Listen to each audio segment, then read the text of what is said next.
My name is Jerry Black. Welcome to the show. Welcome to the beautiful Tempe Improv. All right. Well, the next comedian is smooth as silk. You are going to love the next comedian. Please help me welcome to the stage Dennis Boricua Bonilla!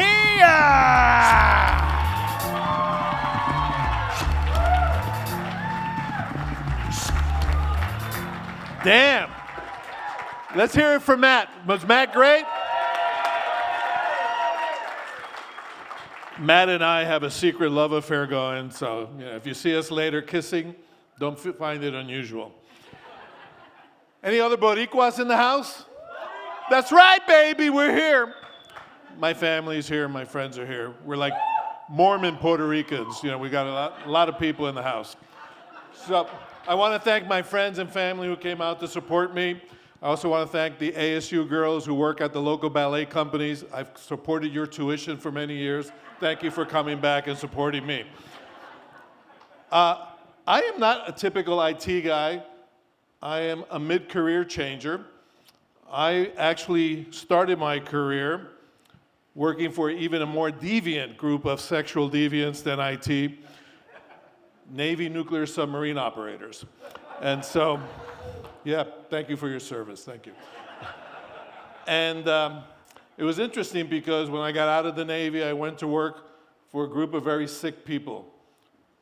And if you've ever been to a nuclear plant and talked to nuclear plant operators, they're very sick people. But I got interested in IT because I was teaching around the world at all these nuclear plants, and I had access to the most secure physical facilities in the world. You had to have background checks, psychological checks, in order to get into the control rooms, into the containment areas, and I had access to every nuclear plant in the country. Yet when I came home from my assignments, I would see that there were these two guys who barely were out of diapers that were in what they called at that point the IT department. Now, I'm going to tell you the story about Matt and Mike. These were the two guys. They were maybe 20, 21, and they had a locked access door. I had access to every nuclear plant in the country, but I couldn't get access to behind what was going on in that door. And that made me very curious. So I started to figure out, what's going on behind that door that I can't get access to? And why do they have so many Kleenex deliveries going into that office every week? And the curiosity was killing me. So finally, I was accepted into the inner sphincter of IT, and I found out what was going on behind this room. And so I finally got access, and I walked into the room one day, and it was like walking into a digital peep show in 42nd Street.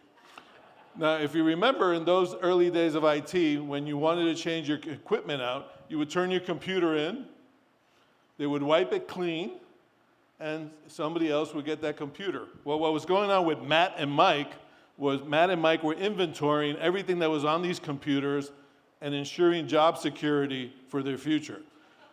So I walked in, and there were porn videos and pictures of all sorts of sordid behavior. And I wasn't offended by it. I mean, on the submarine, on my first patrol, when we came back after 105 days being underwater, they would put out a 55-gallon drum, and everybody, it was all men on the boat at that point. We didn't have women on the boats when I was on the boats. And after 105 days of being underwater with all these people that you were sleeping with and talking to, all these porn magazines would come out, and they would fill 55-gallon drums of porn because nobody wanted to bring it home again. This was as bad as that, so I wasn't offended. But we had this little IT bro code that the porn videos were given the name plumbing and gardening. Yeah, you guys are laughing because all the guys here who are on Pornhub know exactly what I'm talking about. And so I finally figured out what all the Kleenex was for, right? Because when you have that much gardening and plumbing going on, there's bound to be liquid leaking somewhere. And so as they were wiping out the computers, I think it gave a new context to the word wet wipes. we finally figured out what was going on behind that room, and they were ensuring job security. I mean, IT was nothing back then. We were barely a line item on the balance sheet. Now you fast forward, and IT is the business. There is no business that doesn't have IT. But some things have not changed over the last 20 or 25 years. We didn't have enough women in IT then, and we don't have enough women in IT now. Right? And I'm glad to see some of my friends from the University of Phoenix who were women that I brought into the team for IT have prospered in the world of IT. So there is a place for women in IT.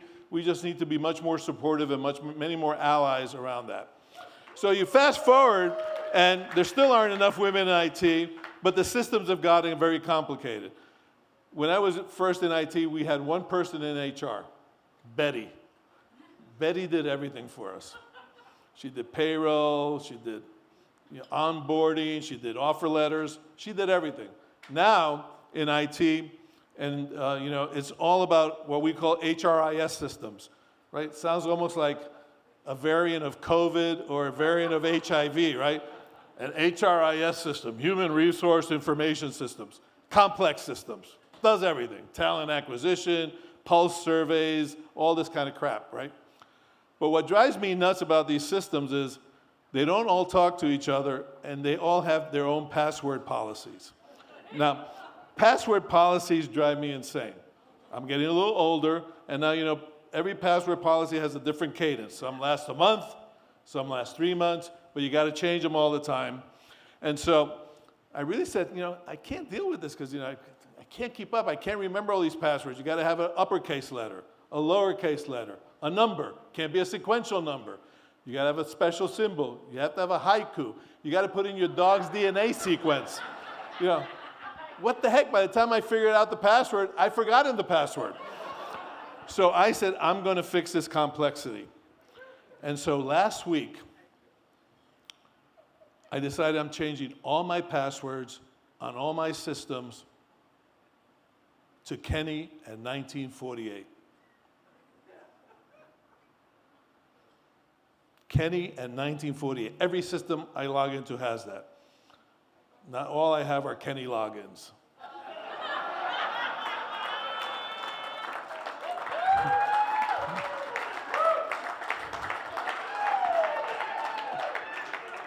I love Kenny logins. If you don't know who Kenny logins is, look him up, goddammit. Okay.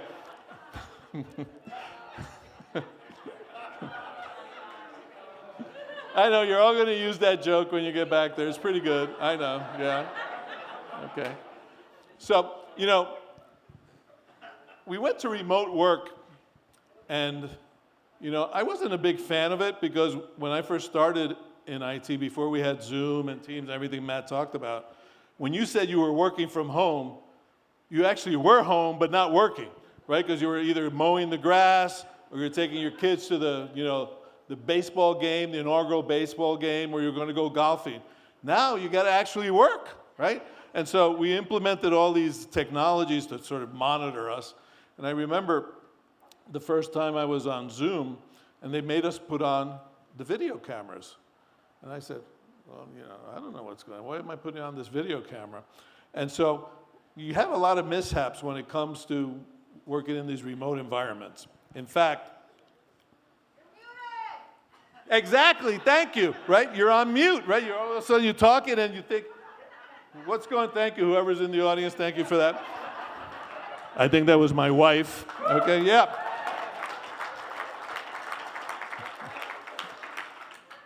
And you're on these systems and you're muted and you think, gee, why is everybody ignoring me? But you forget you're on mute, right? It's just a normal thing around it. I remember one day we had this mishap and sometimes you rush. Sometimes you wear shorts. Sometimes you look pretty good from the top up. But I remember one day I forgot to wear my pants. Luckily, it wasn't a stand-up IT meeting. Oh, come on. Oh, you IT guys, you know what's going on. I like it. Somebody's laughing there a lot, very hard. I like you. Okay. I get it. You get it? Well, I'm sure you do, babe. Yes.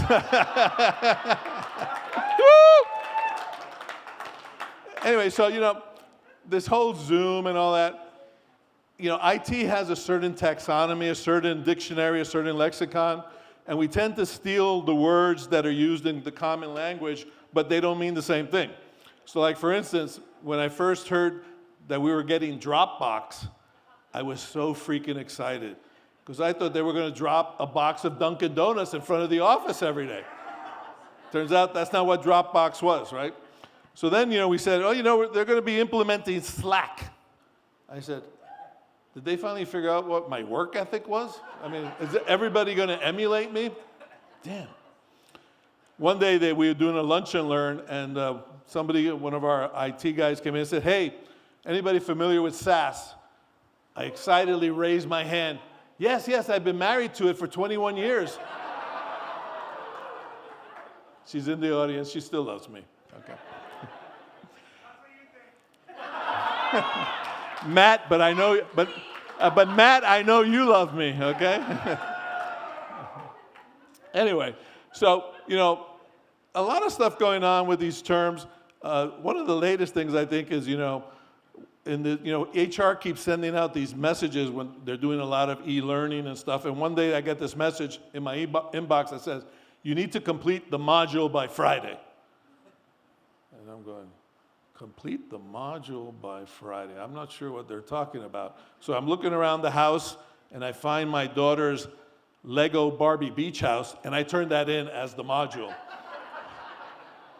I didn't get the completion on that. That didn't work out. I said, okay, whatever. The latest thing I think, the stuff that's really going on, if you think about it,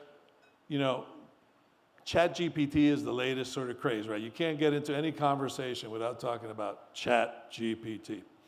So I decided, well, maybe I'll use ChatGPT to help me out in my daily work or whatever. So I started with very simple prompt. I put in, hey, can you tell me a joke? A technology joke. So ChatGPT comes back. And by the way, ChatGPT is going to have video and audio going forward, so it will actually talk back to you, not just sort of give you the prompts. So it sent back this joke and said, why did the neural network go to school? And it says, so it could improve its learning time. And I said, now I got to learn what the heck a neural network is? Oh my God. So I said, well, maybe I'll use the nutrition advisor. So I said, hey, I'm a male, this age, this body weight, this height, this BMI. Can you sort of recommend a great exercise for me? It came back, blinking.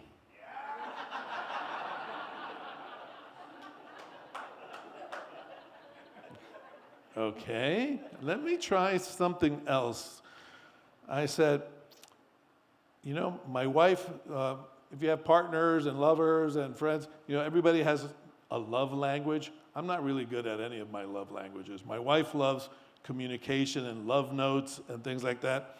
Every time I write or leave her a note, it never hits the mark. So I said, hey, ChatGPT, can you write a love letter for my wife? And it sort of sends me back this beautiful love letter that starts with, you speed up my RAM and you reboot my heart. I said, this is great. So I'm writing this down feverishly. I'm going to make dinner that night, sort of like Matt. And I'm saying, oh, she's going to love this note. I left it on the dining room table with a little smile on my face. And she gets back from work or whatever she was doing that day. I'm not sure what she was doing. But she reads the note. And I'm thinking, this is going to be a good night. Well, that night, my wife gave me back 8 hours, and ChatGPT and I slept on the couch the whole night.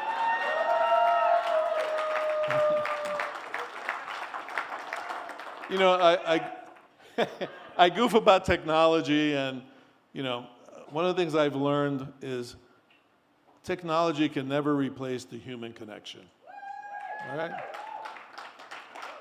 I mean, there's just no way that a technology would be like Betty, where you went and she would slip you an extra donut during onboarding week. No technology is going to do that, right? So what I like to do is all of you are drinking, right? So I want to raise a glass to human imperfection, okay? Because I don't care about technology being perfect. I like human imperfection. I like the connection. I think it's important. And nobody will ever replace Betty, okay? So, salud. By the way, alien tequila. You can get it at Total Wine. I want to end. Do you guys want to find out what happened to Mike and Matt? Because this is a true story. I changed the names, but not really. That is their names, but in case there's any liability. So Matt and Mike were literally recent college grads when I first met them. And like I said, they allowed me to enter into their inner sphincter, and we've had a great time. But the company that we work for has gone through 1 million divestitures, consolidations, spin-outs, whatever. It's been about 25 years since I first met Matt and Mike. Matt, this is a true story. Matt is the CIO of the company today. And that tells you the power of knowledge. If you have all the dirt on your bosses and everybody else, you will never get fired because you know where all the skeletons are.